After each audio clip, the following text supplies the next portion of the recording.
खबरों में आगे बढ़ते हैं। फरीदाबाद में जीवा ग्रुप ने कार्यक्रम का आयोजन किया है, जिसमें जीवा आयुर्वेद ने थाईलैंड में 2 नए सेंटर्स की घोषणा की है। आयुर्वेद के क्षेत्र में स्थापित घरेलू नाम जीवा आयुर्वेद का पहला सेंटर थाईलैंड के पहाड़ी क्षेत्र पाक थोंग चाई और दूसरा सेंटर चियांग माई में स्थापित होगा। वहीं आपको बता दें कि जीवा समूह के अध्यक्ष ऋषिपाल चौहान ने आई रिट्रीट के साथ पार्टनरशिप की घोषणा के लिए आयोजित समारोह को संबोधित किया। उन्होंने बताया कि जीवा आयुर्वेद और आई रिट्रीट के बीच ये परस्पर सहयोग स्वास्थ्य और चिकित्सा के क्षेत्र में एक महत्वपूर्ण मील का पत्थर है, जो आयुर्वेद के प्राचीन ज्ञान, ध्यान और चेतना की परिवर्तनकारी शक्ति को एक साथ लाता है।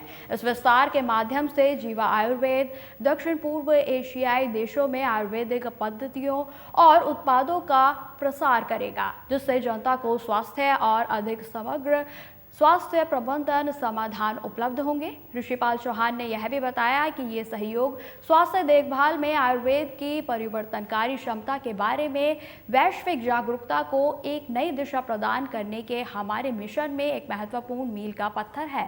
कार्यक्रम में वीडियो कॉन्फ्रेंसिंग से जुड़े भारत सरकार के आयुष मंत्रालय के स्वास्थ्य एवं चिकित्सा सचिव वैद्य राजेश कोटेचा ने कहा कि मैं आयुर्वेद के पारंपरिक ज्ञान और ध्यान की परिवर्तनकारी शक्ति को बढ़ावा देने के संयुक्त प्रयास के लिए जीवा आयुर्वेद और आई रिट्रीट को बधाई देता हूं। आई रिट्रीट के संस्थापक मॉन्क ड्यूक ने संयुक्त उद्यम की सराहना करते हुए कहा कि जीवा आयुर्वेद के साथ हमारा सहयोग वैश्विक मानसिक कल्याण के लिए हमारी साझा प्रतिबद्धता को दर्शाता है। इस अवसर पर प्रसिद्ध आध्यात्मिक और वरिष्ठ राजयोग ध्यान प्रशिक्षा बहन बीके शिवानी ने इस पहल की सराहना की और कहा कि जीवा आयुर्वेद और आई रिट्रीट के बीच यह सहयोग समग्र वेलनेस की दिशा में एक महत्वपूर्ण कदम है। भाई जीवा मतलब है जीवा माने जीव ही है ना, लाइफ है ना।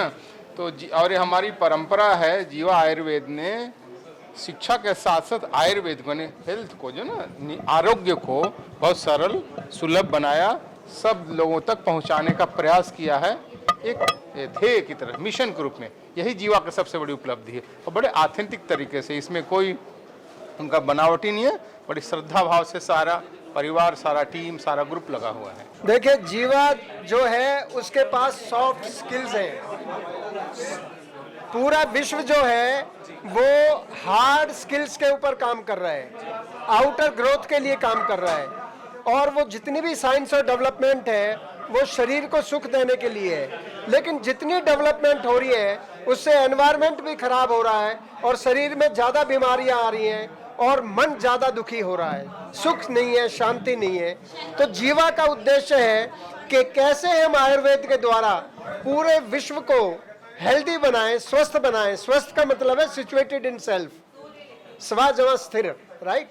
और उसमें हम नेचुरल दवाइयाँ दें और पर्सनलाइज ट्रीटमेंट करें। ये जो सेल्फ पर दवाइयाँ बिकती हैं ये आयुर्वेद का एलोपैथाइजेशन है।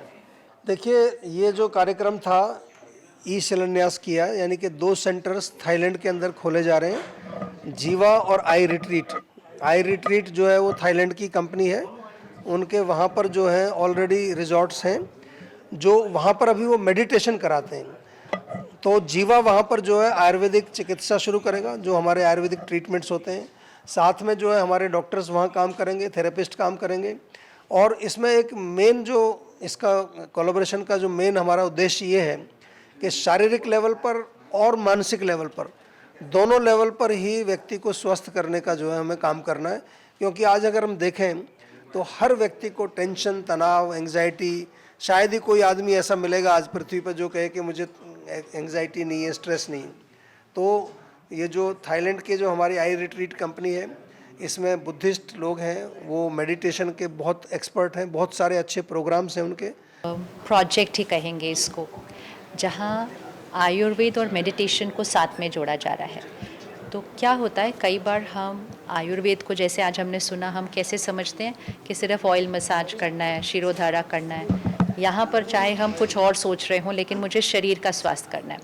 कई बार जो हमने आज फिर मंच पर सुना कि हम मेडिटेशन करते हैं, मन का ध्यान रखते हैं, शरीर को निगलेक्ट कर देते हैं, कहते हैं आत्मा ही सब कुछ है, शरीर के बारे में सोचने की ज़रूरत नहीं है। तो जब वो दोनों चीज़ें इकट्ठे आएंगी ना, तब आत्मा की शक्ति, मन का स्वास्थ्य और शरीर का स्वास्थ्य जब तीनों पर आएगा, तब हम टोटल वेलबींग और हेल्थ एक्सपीरियंस कर सकते हैं। तो ये अपने आप में एक बहुत सुंदर एग्जाम्पल होगा, और जब एक एग्जाम्पल से एक सैम्पल निकल कर आता है ना कंप्लीट वेलबींग का, तो वो ज़रूर पूरे विश्व में फैल जाएगा। बात करें, अगर हम आपने नेट की बात करी तो जो नेट है उसके बारे में बताइए, जैसे कि हम नेट को कैसे छोड़ सकते हैं, या इतनी ज़िंदगी में, भरी हुई ज़िंदगी में किस तरीके से इसको ड्रॉप किया? हमें इंटरनेट को छोड़ना बिल्कुल नहीं है, वहाँ से तो हम इतना कुछ सीखते हैं।